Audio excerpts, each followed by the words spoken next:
So I met this self-proclaimed wizard who gave me this stick today, and he told me if I gave him my soul, I could magically make car parts appear.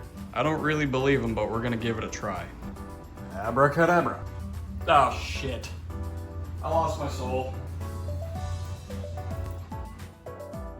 But what could possibly be in this box that just appeared right here? Let's find out. Quit staring at my ass. Just what I've always wanted, some packing foam. Oh, today the IE intercooler goes on. Here's our brand new integrated engineering FDS front mount intercooler for the B8 featuring water meth port. So when you spend all this money, this is what you get in the box. Obviously you get your intercooler, you get your charge pipes, you get your hardware kit.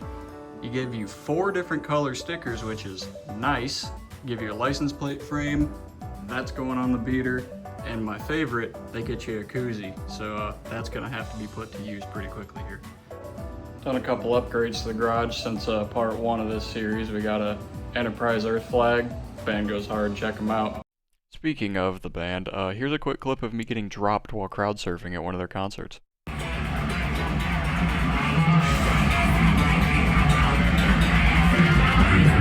That is my leg, straight in the air. Got the fresh haircut, totally professional and not done by 2 drunk friends in the basement. Got some posters hung up, stickered the toolbox a good bit, and my favorite, some new lighting. Look at this beauty. If you notice right here, there's a little port for meth injection, which I kind of glanced over, but this car has a Boost Progressive meth kit, so I'm gonna try and tap it down here. I'm limited with my working space here, but we're gonna try and make the best of it. Always use a jack pad when you're setting jack stands or lifting something up. Check it out. Recalled Harbor Freight jack stands that I never turned in.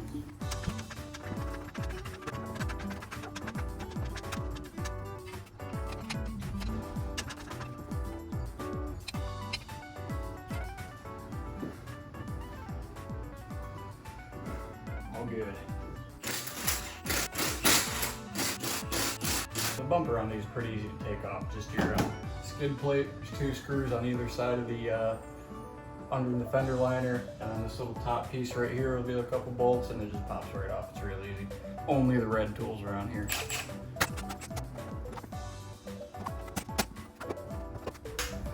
And a deep 10mm socket, if you can find it, for the bumpers behind the fender, or the screws behind the fender liner.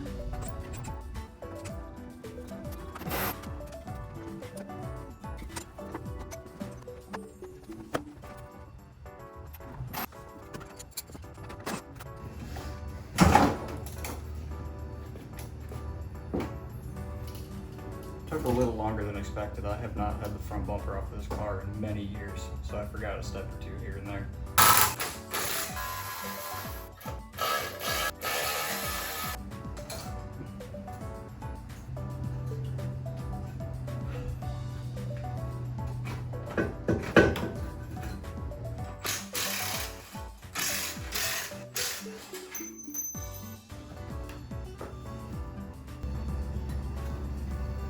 Here's the old crash bar. I think we should give it a little bit of a refresh. Here's what we're using for the crash bar, and I figured I'd get this black paint, so might as well paint in the headliner too while I'm in the car, you know, match all the black. Joking. But Scotch-Brite to scuff up the old paint so the primer sticks better. And I know this says plus primer, but I don't trust this shit. And just because I want to, a little gloss clear coat on there. Went ahead and removed the horns because you don't want to get paint on those. Scuffed it up with a Brillo pad a little bit and cleaned it off with some alcohol. So we'll spray some primer on it right now. Nice thick coat of primer. We'll probably let that sit for about 24 hours before I spray some color on it. But back to the intercooler now. Success. Now I'm debating if I want to swap all of the charge piping or if I should leave the hard ECS intercooler piping. So I think I might try and mock it up before I decide to swap pipes or not, so we'll see what happens. Just realized the intercooler mounts to the crash bar. so kind of dead in the water for now. Guess I'll see you when that's painted and done.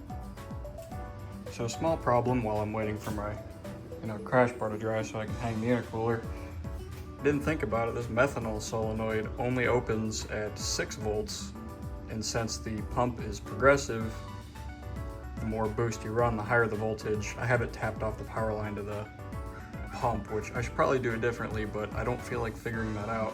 So I just turned it down to come in way earlier, but the IE intercooler is designed to work with stock charge piping up here. I don't have that. So what I'm gonna attempt to do is hope like hell that that lines up, which it should, it looks like it should. I'm gonna try and take the plug for the methanol nozzle out of there and put it into this throttle body spacer, because I don't even know if I have the stock length bolts that hold the throttle body to the intake, so I'm gonna hope that that little plug fits in here. Now the reason I'm reworking the methanol system in this car is because, yeah, sure, here's a good spot to dump it in, but under boost, when the methanol sprays, it misses the intake air temp sensor, so I don't know how cool, the car doesn't know how cool the air is until after I let off, spilling shit everywhere, till after I let off, and then the sensor registers. So if I plug it down here, that'll give it more time to mix with the charge air, and the sensor will read cooler air, which can pull more timing and add more power. So that's the whole reason that I'm moving it down here instead of leaving the throttle plate in. So as you can see on these pipes down here, they got this little knurl here. Well, because of that throttle spacer there, it was too long, so we had to shorten the pipe up just a tiny bit. So I want to leave the throttle plate in there. That's why I'm hoping this little bung works to seal that up, or I'm going to take another Home Depot trip. So obviously this won't reach anymore if I take that little spacer out. So that's why I'm hoping all this lines up and I can still use the cold side of the intercooler for this part. Here we are, throttle body and spacer off. Side note, having an electric ratchet is an absolute lifesaver. Don't mind these wires, they're connected to a multimeter. It's not spaghetti wire. Well, this kind of is, but that's just the power of the solenoid. Probably reusing the gasket because I am cheap and probably shouldn't, but it's gonna come apart anyway. Again, eventually, so I'll replace it then. Put the throttle body out, and getting these out without an electric ratchet would suck. So, moment of truth. We got throttle plate here, took the nozzle out. Where did I put it? Oh, where did I put it? There it is. So, we're gonna see if this guy, if you're curious by the way, is a number 4 nozzle. We're gonna see if that fits in there and that fits in there. Just like that, hallelujah, we are saved. So the plug from the intercooler fits in the spacer, so that means the nozzle from the throttle body that was in here will fit in there. So we are saved, and so as long as these charge pipes line up, we can run like a hybrid setup between the ECS charge piping and the IE intercooler. Side note, always use new thread tape. Yeah, there is thread tape on here, but that's only good for one use. Luckily I had some laying around from a previous kitchen sink repair, so throw some of this on there, jam it back in the throttle spacer, and then put our intake back together. Well, definitely not a plumber if you can't tell by the shirt I'm wearing, but this should seal up fine. So I got 3 out of 4 in, so we're going on a quick little side quest. Pro tip, don't set shit up here because I lost a screw somewhere down there, so Kyle's got to come off so I can find that and put this back in the right way.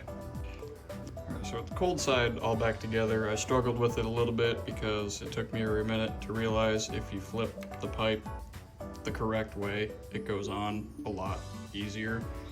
But sealed off, I put the little bung in the back just because it looked kind of fugly.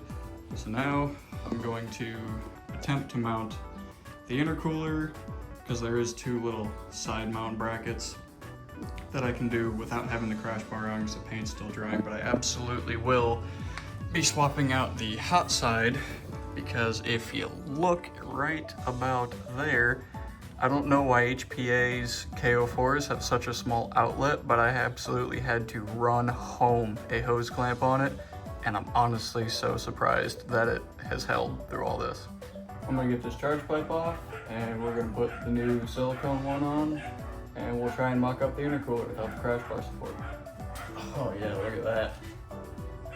That was one of these, but made it work, and somehow it worked after all this time. I told myself I was gonna order a reducer, but just never did, because as the saying goes, nothing is as permanent as a temporary fix that works. So, still holds true.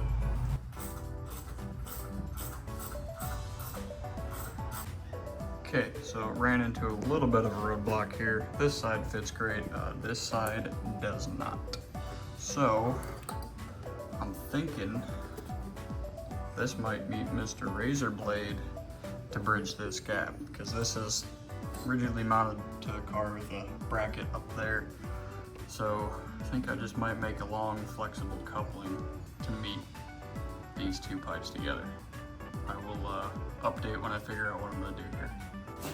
Okay, so if you're anything like me, you make shit work. So I had the intercooler mocked up, held up the silicone pipe, because the one they give you is meant for the fucking stock intake. So I just kind of eyeballed it and cut it off. Here's the cutoff piece, don't need that anymore. But that was a mother. Plenty of lubrication was needed, but she went and thankfully did not forget the clamp, because I probably would have cried if I did. Forgot to get a clip of it all mocked up before I put the bumper back on, but this is the finished product. It works, so IE, hire me. This is what engineering's all about, making it work, featuring the fender liner hole. So after a fair bit of struggling, this included, that also required some dish soap. Check it out. It's mounted. I got this to work. New water meth port. Just waiting on the crash bar to dry so I can put that in and mount it the rest of the way, but it's held up by its own supports as of right now. But check that out. Thing's huge. I know I didn't film a lot of me mocking this up, because it was probably about 2 hours of just wrestling with the old charge pipes and then putting my the cold side back up there, and it's a lot of running around, and that's not interesting to anybody, including myself. So voila, just waiting on the crash bar paint to dry, but that's going to be tomorrow's problem, because I have to go to bed and go to work like a normal adult. But for now, this is what we get.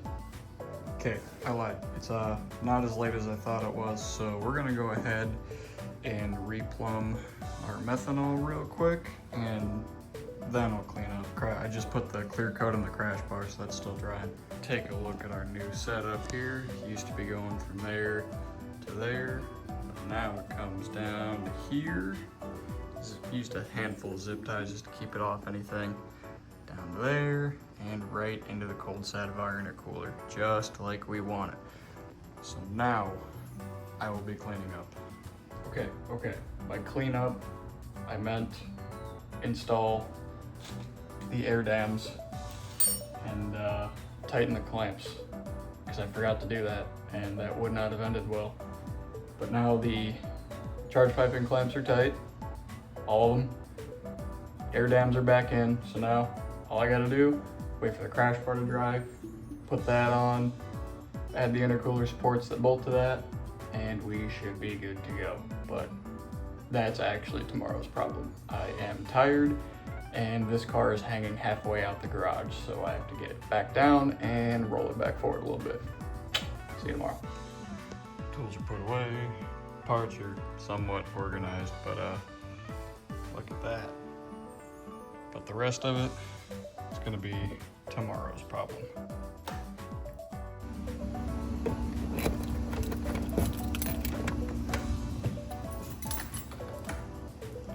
And we're back. It's a new day, different but same shirt, still the same shitty haircut, and still the same car I need to finish putting back together. So it's raining, it's actually thunderstorming, so any commentary from here on out will probably be a voiceover. But the crash bar is done drying, so let's take a look at that.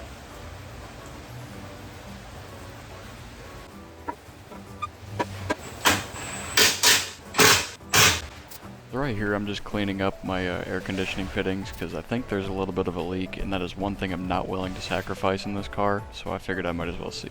Rain slowed down a little bit. We're on the last part of mounting the intercooler, minus putting the skid plate back on and the wheels. Well, those are already on because I just set the car down, but I gotta take it back off to put the bumper on. But last little bag of hardware, 2 brackets, good to go. Let's get it. Now the way these work is these brackets right here. They sit like this. They're kind of hook shaped to go under the crash bar. And I think I'm going to be taking integrated engineering to court because I have to mess up my beautiful, completely flawless, best paint job I have ever seen in my entire life on anything with these little pointy screws. Because they dig into the crash bar and you throw a nut on the back so they don't back out. Also, side note, I will die on the hill that washers are directional. Tiny Allen key, meet pin.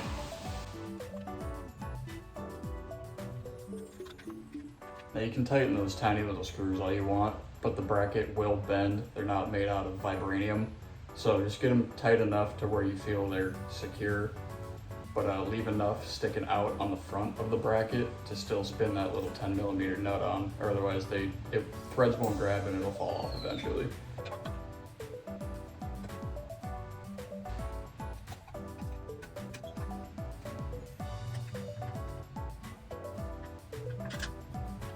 Jumping ahead a little bit, bumpers back on, cars back together, and this intercooler looks so good behind this grill.